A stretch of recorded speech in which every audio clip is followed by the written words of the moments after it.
There is an interesting train of thought in today's readings. They all address how we go through life with both the experience of good times and bad times. We heard in the first reading from Isaiah about the motherly care and comfort that the Lord gives us, as it says, "As a mother comforts her child, so I will comfort you." Then the reading from Galatians adds, "From now on, let no one make troubles for me, for I bear the marks of Jesus on my body." And the gospel details the challenges of being a Christian in the contemporary word when Jesus says, "Go on your way. Behold, I am sending you like lambs among wolves." These words of wisdom from the scriptures give us a spiritual roadmap from birth and through the various stations of life that we pass through, as well as from our baptism and the various sacraments that we would receive. A few days ago, I celebrated my birthday, and I looked back on how life and the world has changed in those 74 years. I grew up in a world of black and white TV, no ability to record programs, no computers, no microwave. The Mass was said in Latin, and only the priest did the readings and gave out communion.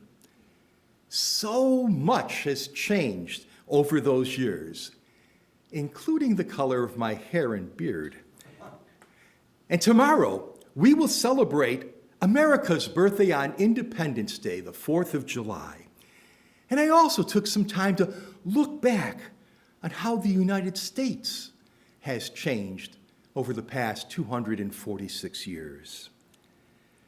As our scripture readings teach us today, from the time we're born until the day we die, life will keep changing.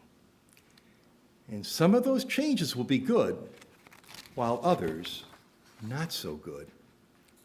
However, our faith helps us to understand those changes, to examine them in light of the words of Jesus in the Gospels, and to live our daily lives with love, bringing peace, hope, and joy to the people who are around us every day.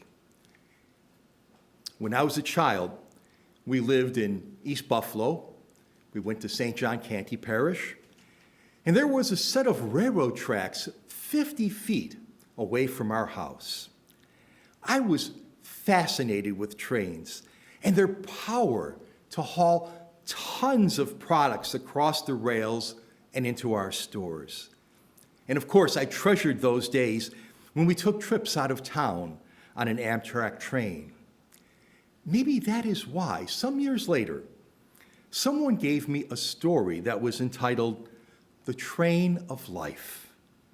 And that story made sense to me as we go through life with ups and downs and unforeseen changes. In that parable-like story, I heard the words of today's readings echo with the wisdom of the various stations that we go through, including being at Mass today, as we stop in our life's journey and travel through the years with a Christian perspective. That story, The Train of Life, goes like this. Life is like a journey on a train, with its stations, with changes of routes, and with accidents. At birth, we boarded the train and met our parents, and we believe they will always be on our side. However, at some station, our parents will step down from the train, leaving us on this journey alone. And as time goes by, other people will board the train, and they will be significant to us, our siblings, friends, children, and most especially, the love of our life. Many will step down and leave a permanent vacuum. Others will go so unnoticed that we don't even realize that they vacated their seats.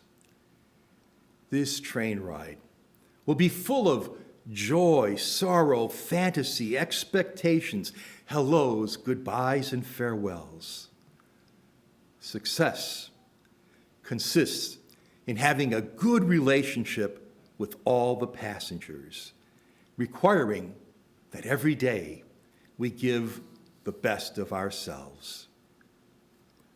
The mystery to everyone is we do not know at which station we will step down. So we must live in the best way, love, forgive, offer the best of who we are.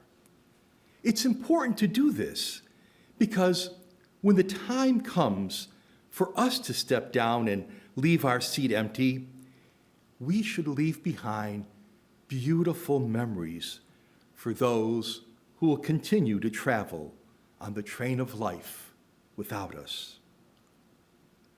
I wish you a joyful journey for the coming years on your train of life.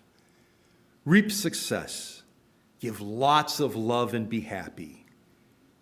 More importantly, be thankful for the journey. Lastly, I thank you for being one of the passengers on my train of life.